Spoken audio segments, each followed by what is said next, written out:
temps de crise. Dieu veut que tu sois une fontaine de vie en ces temps de crise. Une fontaine de délivrance. Vous entendez là, le Covid-19. Nous espérions que cette affaire va se terminer, mais on nous parle d'une nouvelle vague qui commence à peine. C'est une crise en plus d'autres crises. Il y en a qui ont perdu leur travail, il y en a qui ont perdu la santé, il y en a qui ont perdu les relations. Donc c'est le temps où Dieu veut que nous soyons, que nous puissions nous manifester. Alléluia. Amen. Parce que quand nous lisons la Bible, la mort, ce n'est pas l'absence de vie. La mort, c'est l'absence de Jésus-Christ. Amen. Amen. Amen. La mort, c'est l'absence de Jésus-Christ. C'est ainsi que lorsque Jésus parle de Lazare, il dit que Lazare dort. Parce que même si Lazare était mort, lorsque Christ est arrivé, Lazare est revenu à la vie. Amen. Amen. C'est ainsi que lorsqu'on est venu dire à Jésus que la fille de Jairus est morte, Jésus n'était pas impressionné parce qu'il savait qu'il avait tout simplement suffi que Jésus arrive à l'endroit pour que la vie revienne. Amen. Amen.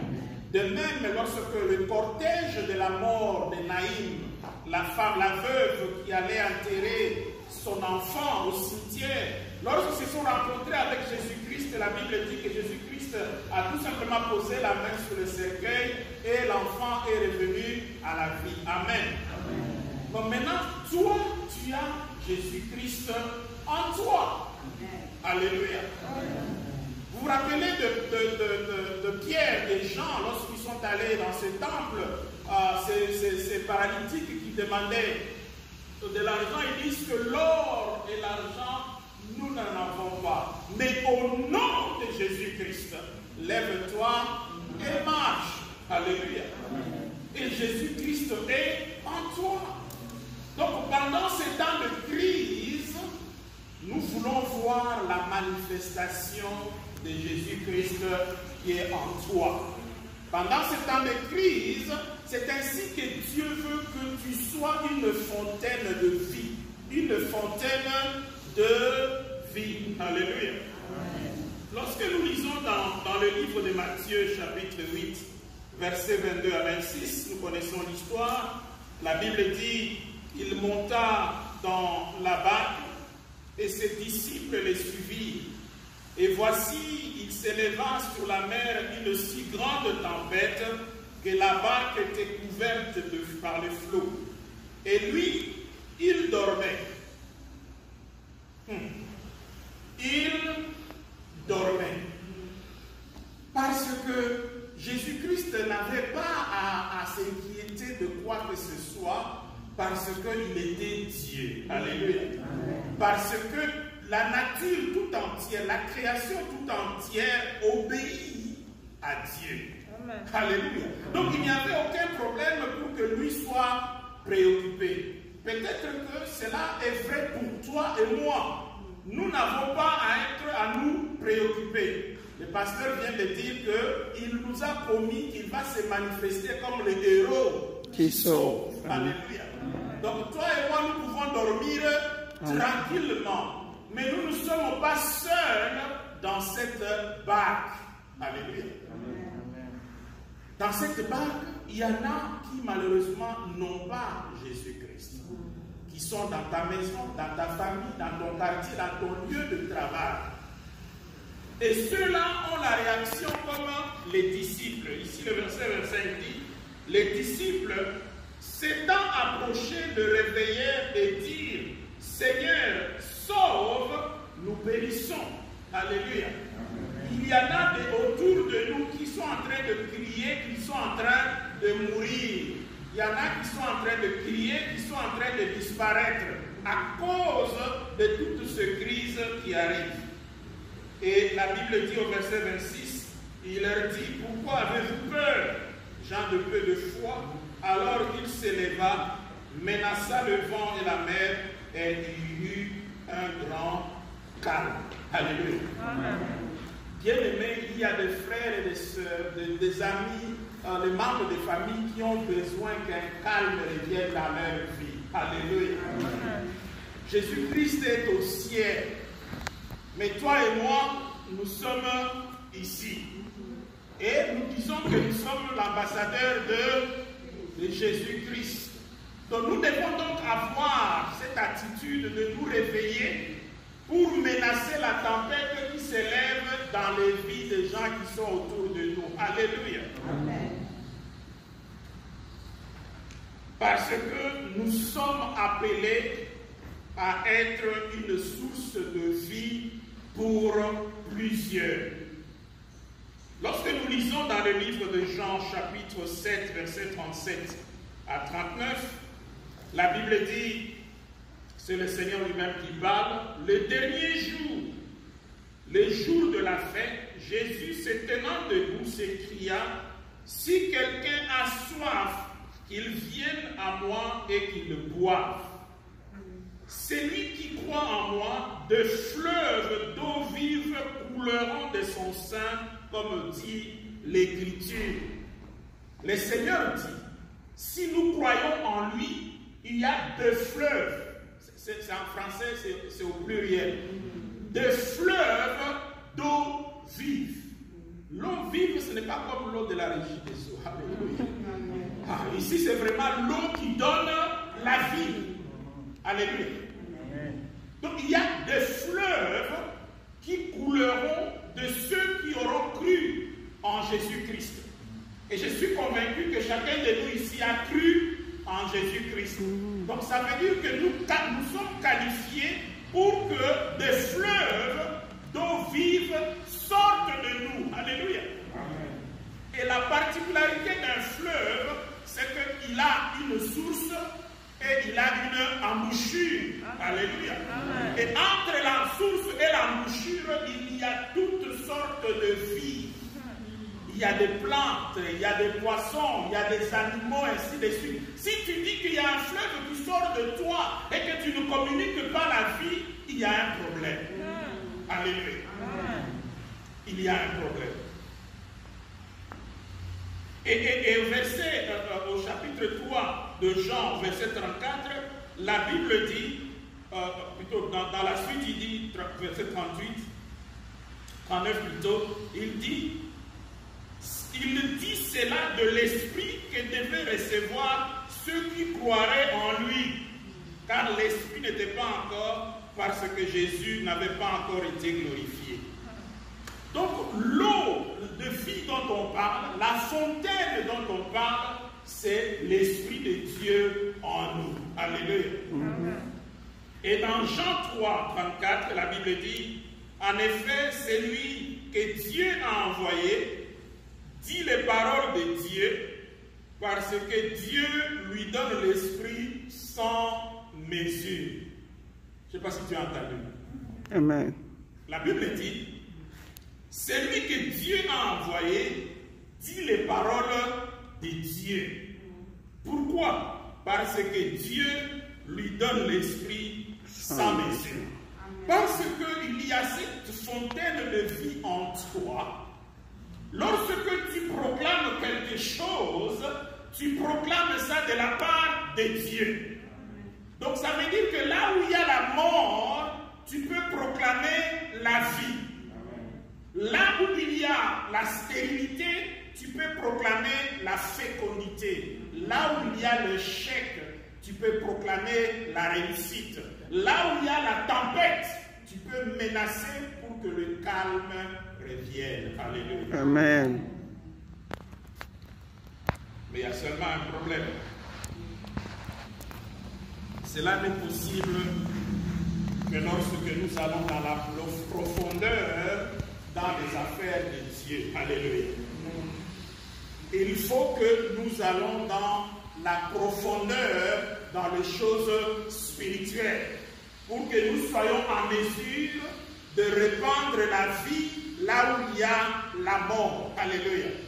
Prenons rapidement dans le livre d'Ézéchiel, chapitre 47, du verset 1 à 7. Nous allons rester pendant un moment sur ce chapitre.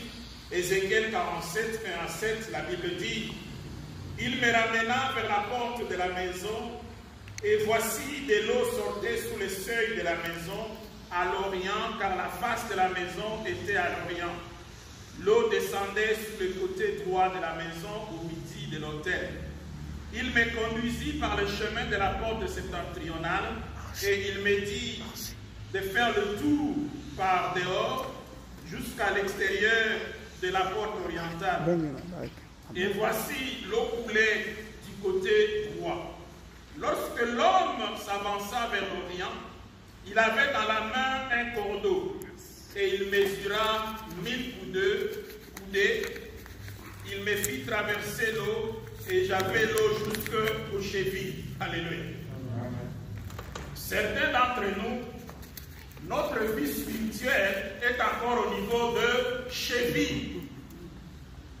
Lorsque l'eau est au niveau de cheville, bien aimé, ça ne t'empêche pas de continuer à marcher. En fait, ça veut dire que lorsque ta vie spirituelle est encore au niveau de cheville, ça ne peut pas résister au poids de la pression charnelle. Alléluia. Lorsque la vie spirituelle est encore au niveau des chevilles, ça ne peut pas influencer ton corps. En fait, l'autorité de ton corps est supérieure à l'autorité de ton esprit. Alléluia. Et au verset 4, il dit: Il mesura encore 1000 coudées, il me fit traverser l'eau, et j'avais de l'eau jusqu'aux genoux. J'avais de l'eau jusqu'aux genoux. Lorsque ta vie spirituelle est encore au niveau des genoux, tu peux encore continuer à marcher dans l'eau. Alléluia. Quelqu'un ici a été un peu dans là où il y a de l'eau comme moi, non? Moi, je suis né à Kissamani. Alléluia. Et donc, je sais que tu peux... Merci. Quand tu es dans une rivière et que la rivière, l'eau t'atteint au niveau des genoux, tu peux continuer à marcher. Et la Bible dit, toujours dans le même verset, il mesura encore 1000 coudées et me fit traverser, j'avais l'eau jusqu'au rein. Les messieurs continuaient toujours à marcher, parce que même jusqu'au rein, tu peux continuer à marcher. Donc ça veut dire que ta vie spirituelle n'est pas encore au niveau de résister aux pulsions de la chair. Alléluia. Tu es né de nouveau, mais la nouvelle naissance, oh mon Dieu, la nouvelle naissance, quand tu nais de nouveau, il existe déjà l'autre toi. L'autre toi charnel qui était là avant que tu n'aies accepté Jésus-Christ. Alléluia. Et cet autre toi charnel a déjà occupé l'espace. Maintenant, il y a un nouveau toi, le nouveau, celui qui prend plaisir aux choses de Dieu. Celui-là, il doit grandir jusqu'à dépasser l'homme charnel. Alléluia. Amen. Mais lorsque ta vie spirituelle est encore au niveau des hanches, bien aimé, l'homme charnel a toujours encore l'autorité sur toi. Mais écoutez maintenant le verset 5. Le verset 5 dit: Il mesura encore 1000 coudées. C'était un grand torrent que je ne pouvais traverser, car l'eau était aussi profonde qu'il fallait y nager. C'était un torrent qu'on ne pouvait traverser. Alléluia. Ça, c'est le niveau où Dieu veut que nous soyons. Le niveau où l'Esprit de Dieu nous a tellement remplis que l'homme charnel n'a plus la possibilité de nous influencer. Alléluia. Amen. Parce que maintenant, il faut nager. Alléluia. Maintenant, c'est au moment où, lorsque on décide qu'il y a un temps de prière, rien de charnel ne peut perturber ce temps de prière. Alléluia. Bah, tu arrives au moment où tu commences à faire tes propres jeûnes et prières sans que le pasteur ne t'ait ordonné. Alléluia. Tu commences, tu arrives à ce moment où tu te réveilles un jour et tu appelles un frère et tu dis: je vais seulement prier pour toi. Alléluia. Tu arrives au moment où, lorsque on te parle de Dieu, il y a quelque chose en toi qui bouge. Alléluia. C'est ce niveau-là où ça devient un torrent, où l'Esprit de Dieu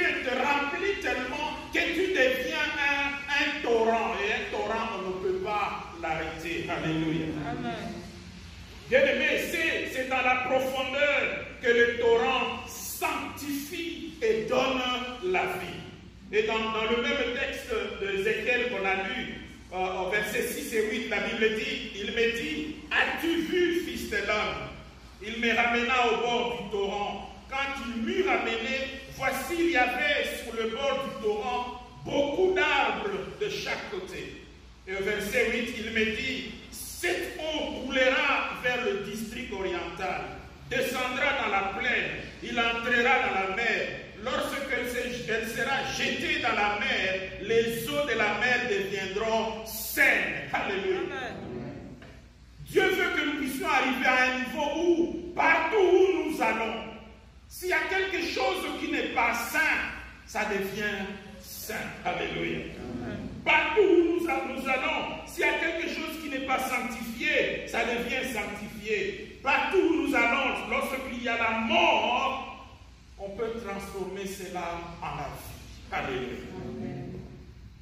Et dans Ésaïe 35, 1 à 2, la Bible dit, le désert et le pays aride se réjouiront, la solitude s'égaira et fleurira comme un narcisse.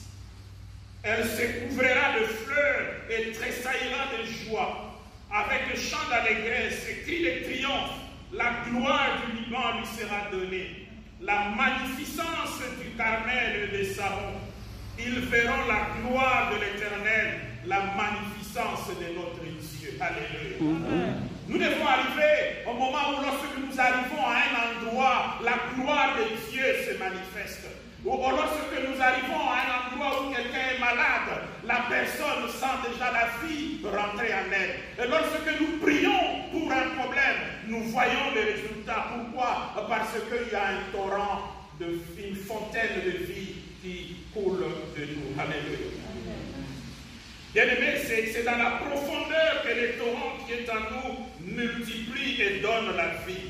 Dans le livre, le même chapitre d'Ézéchiel 47, verset 9, la Bible dit, tout être vivant qui s'émeut vivra partout où le torrent coulera. Alléluia.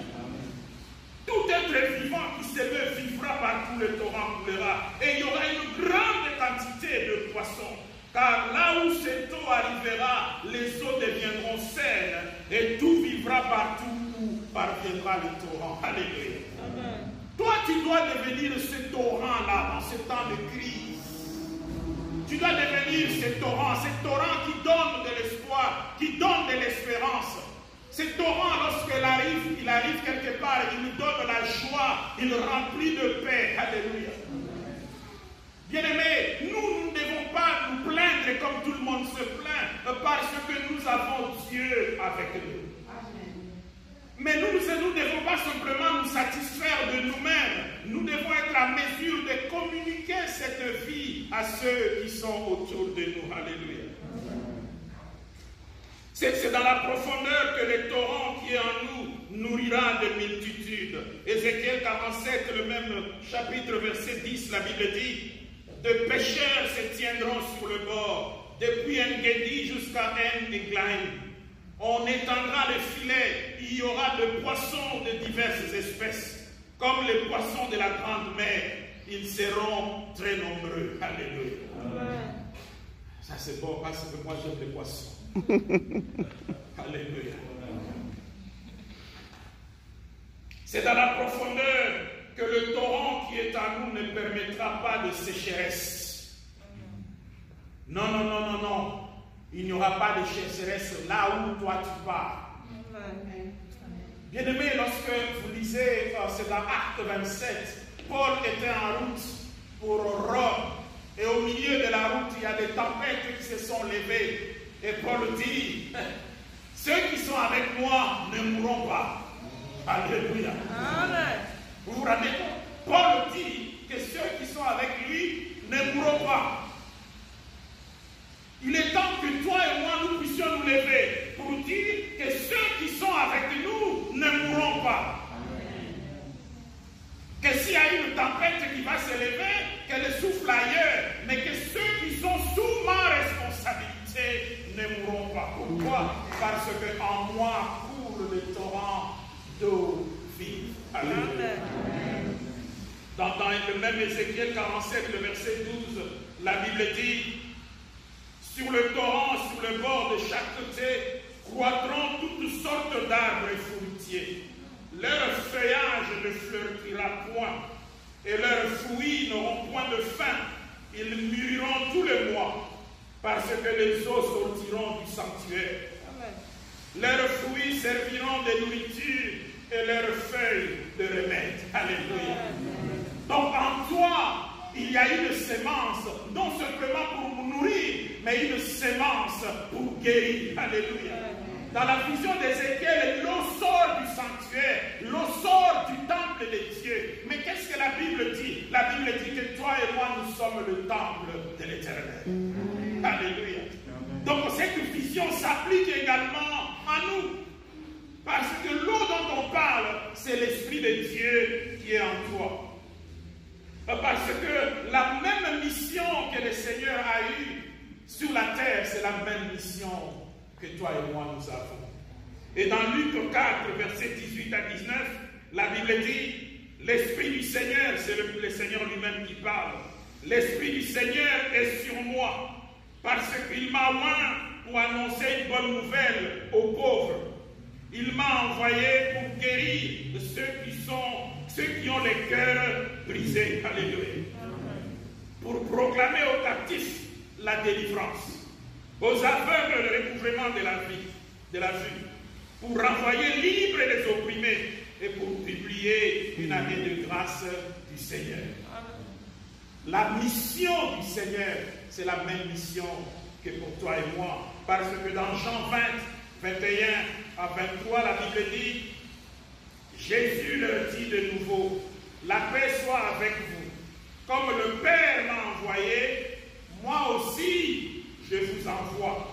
Après ces paroles, il souffla sur eux et leur dit, recevez le Saint-Esprit. Alléluia. Donc le Seigneur dit, voici, je suis oint pour faire ceci ou cela et cela. Et avant de partir, de rentrer au ciel, il dit, de même que le Père m'a envoyé, je vous envoie aussi. Et de même que l'Esprit de Dieu m'a oint, j'étais rempli du Saint-Esprit, je vous le donne, recevez le Saint-Esprit. Et nous ne pouvons pas être remplis du Saint-Esprit et ne pas être en mesure de pouvoir communiquer la vie. Alléluia. Nous ne pouvons pas. La question, c'est où est-ce que nous sommes? Où es-tu, mon frère? Où es-tu, ma soeur? Le monde te cherche.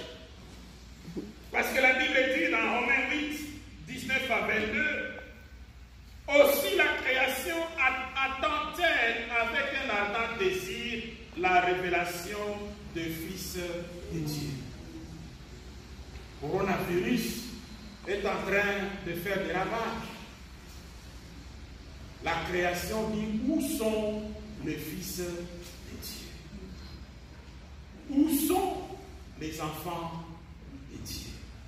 Où sont ceux qui ont en eux la vie en Jésus-Christ? Où sont ceux qui disent que celui qui est en nous est plus grand que celui qui est dans le monde? Ils veulent le voir. Ça ne doit pas simplement être un slogan. Il y a dans le monde quelqu'un qui est en train de faire des ravages. Nous ne pouvons pas aller nous cacher comme tout le monde. Alléluia. Et Ésaïe 44, verset 26 dit, je confirme la parole de mon serviteur. J'accomplis ce que prédisent mes envoyés. Je dis de Jérusalem, elle sera habitée, des villes de Juda, elles seront rebâties, et je relèverai leurs ruines. Alléluia. Le Seigneur dit, je confirme la parole de mon serviteur. Je confirme la parole de mon envoyé. Maintenant, où sont-ils, ces envoyés, pour proclamer la vie, là où il y a la mort? Alléluia. Bien-aimé, réveille-toi, ou plutôt réveillons-nous, parce que les gens meurent alors que nous avons en nous la vie pour sauver. Alors que nous avons à nous les héros qui sauvent. Le Seigneur nous a dit, quand nous avons commencé ce service, qu'il va se révéler comme le héros qui sauve. Mais papa, il va se révéler au travers de toi, au travers de moi. Joël 3,9 dit, publiez ces choses parmi les nations. Donc la raison pour laquelle le Seigneur nous a mis à cœur de publier ces choses, préparer la guerre, réveiller les héros, qu'ils s'approchent, qu'ils montent, tous les hommes de guerre. Alléluia. Et tu es parmi ces héros. Et tu dors. Et Dieu dit, réveille-toi. Alléluia. Réveille-toi parce qu'il y a une crise. Et les gens dans ta famille, les gens dans ta maison, dans ton quartier, dans ton travail, dans ton pays, ils ont besoin de toi. En fait, ils ont besoin de ce qu'il y a en toi. Et dans Ephésiens 5, 14, la Bible dit, c'est pour cela qu'il est dit, réveille-toi, toi qui dors, réveille-toi d'entre les morts, et Christ t'éclairera. Alléluia. Amen. Que le nom de l'Éternel soit glorifié. Amen. Amen.